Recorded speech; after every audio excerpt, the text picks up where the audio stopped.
नमस्कार दोस्तों, ज्योतिष का सफर में नरेश गांधी का सादर प्रणाम। ये हमारा 110वां एपिसोड है जिसका नाम है असुर योग और सरल योग। असुर का अर्थ दानव है, जो दुष्ट हो उसे दानव कहते हैं, और सरल का अर्थ है सीधा या जिसमें कठिनाई न हो उसे सरल कहते हैं। आज हम 8वें स्थान से बनने वाले इन दोनों योगों के विषय में जानेंगे। यह स्थान आयुष्य और मृत्यु का है। इस स्थान से मनुष्य अल्प, मध्यम या दीर्घ आयुष्य को प्राप्त करेगा, इसका पता चलता है। इस स्थान से मृत्यु के कारण का भी पता चलता है। कौन से रोग, व्याधि से या अकस्मात से मृत्यु होगी, ये सब इसी स्थान से पता चलता है। आयुष्य और मृत्यु के अलावा ये स्थान भेंट, सौगात, बख्शिश, विल वारसा, लॉटरी, नदी पार करके जाना, लंबी बीमारी, जमीन में गड़ा खजाना, गुप्त विद्या, बिना मेहनत का धन और पत्नी का धन भी इसी स्थान से देखा जाता है। 8वीं राशि वृश्चिक है और 8वां स्थान एक गुप्त जगह है। ये वो जगह है जहां इंसान UW पहनता है। ये जगह हमेशा छुपी रहती है और यही वो जगह है जहां से नव निर्माण होता है। दो जीवात्मा की क्रिया से एक नए जीवात्मा की उत्पत्ति होती है और मृत्यु के बाद हर जीवात्मा को एक नया शरीर मिलता है। आइए जानते हैं असुर योग और सरल योग कुंडली में कैसे बनता है।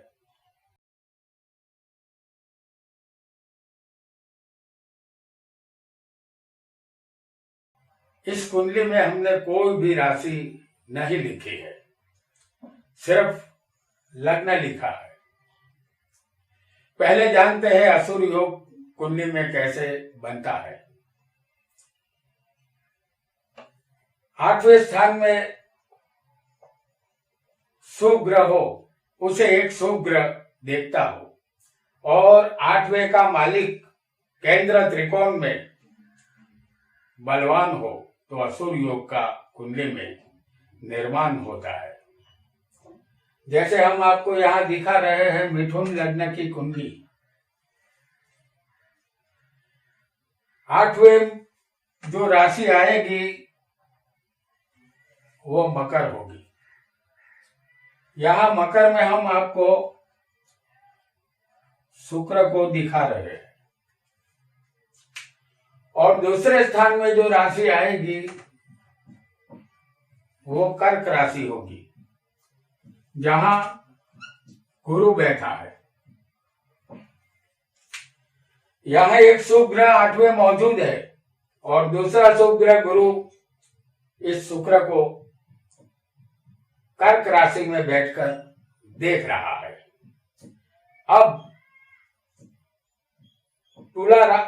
मकर राशि जिसका मालिक है शनि, जो हम आपको दिखा रहे हैं 5वें स्थान में,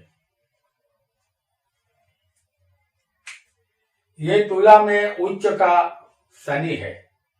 यानी कि योग को फिर एक बार समझ ले। मिथुन लग्न की ये कुंडली है। 8वें स्थान में एक शुभ ग्रह होना चाहिए, तो यहाँ शुक्र मौजूद है और उसे एक शुभ ग्रह देखना चाहिए, तो गुरु दूसरे स्थान से बैठकर इस शुक्र को देख रहा है और 8वें का मालिक केंद्र या त्रिकोण में बलवान होना चाहिए, तो 8वें का मालिक शनि है, ये केंद्र है और ये दो स्थान त्रिकोण है, तो त्रिकोण में शनि उच्च का बलवान बैठा है, तो इसे कहते हैं असुर योग। अब जानते हैं असुर योग का फल। इस योग में जिस जातक का जन्म होता है, अपने कार्य में तत्पर रहने वाला और लगातार दूसरों के उम्दा और अच्छे कार्यों का नाश करने वाला होता है। ये जातक खराब आचार विचार वाला, खराब कार्य करने वाला, बहुत ही गरीब होता है। ये बहुत ही अनर्थ करते हैं, दूसरे कार्य को बिगाड़ने में लगे रहते हैं, जिसके कारण असह्य दुख उन्हें भोगना पड़ता है। पूरा जीवन दूसरों के दोष ढूंढने में निकल जाता है। ऐसे जातक जीवन की फिलोसॉफी ही नहीं समझ पाते। और अब बात करेंगे सरल योग की। कुंडली में सरल योग कैसे बनता है, ये भी हम जानेंगे।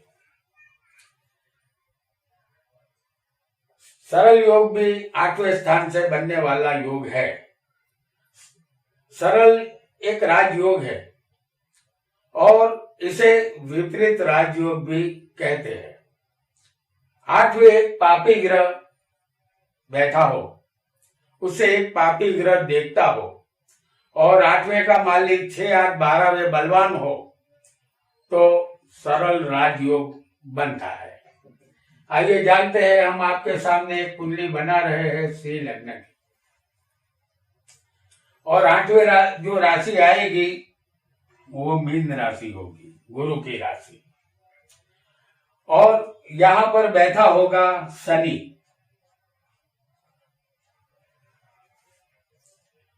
और यहां लग्न में हम आपको मंगल दिखा रहे हैं।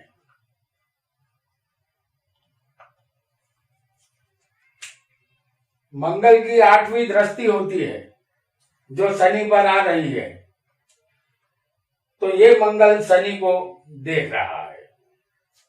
तो अब 8वें का जो मालिक है गुरु, उसे 6, 8 या 12वें होना चाहिए। तो हम आपको दिखा रहे हैं कर्क राशि में गुरु को, जो 12वें हमने आपको दिखाया है। योग को फिर एक बार हम समझ लेते हैं। 8वें स्थान में एक पापी ग्रह होना चाहिए और उसे एक पापी ग्रह देखना चाहिए। तो मंगल की 8वीं दृष्टि शनि पर आ रही है। ये भी पापी है मंगल, जो एक पापी ग्रह को देख रहा है। अब 8वें का मालिक 6, 8, 12वें बलवान होना चाहिए। तो 8वें का मालिक कौन है? गुरु है। तो गुरु यहाँ कर्क में उच्च का बैठा है, बलवान जो 12वें बैठा है। तो इस तरह बनता है सरल राजयोग। अब जानते हैं सरल राजयोग का फल। इस योग में जन्म लेने वाला जातक कोई भी कार्य का आरंभ करता है, उसे जरूर पूर्ण करता है। किसी भी कार्य को अधूरा नहीं छोड़ता। जातक का आयुष्य लंबा होता है। ये परम ज्ञानी और विद्वान होता है। वह धनवान, पुत्रवान और बुद्धिशाली, सुखी, दृढ़ मनोबल वाला होता है। अपनी बुद्धि से वह अपने दुश्मनों को महात करता है और दुनिया के बड़े लोग उसकी कीर्ति को बढ़ाते हैं। तो दोस्तों, आज हमने 8वें स्थान से बनने वाले 2 योग, असुर योग और सरल राजयोग के विषय में जाना। आगे भी हम ऐसे ही रोचक योग आपके लिए लाते रहेंगे। आज इतना ही। आपका बहुत बहुत धन्यवाद।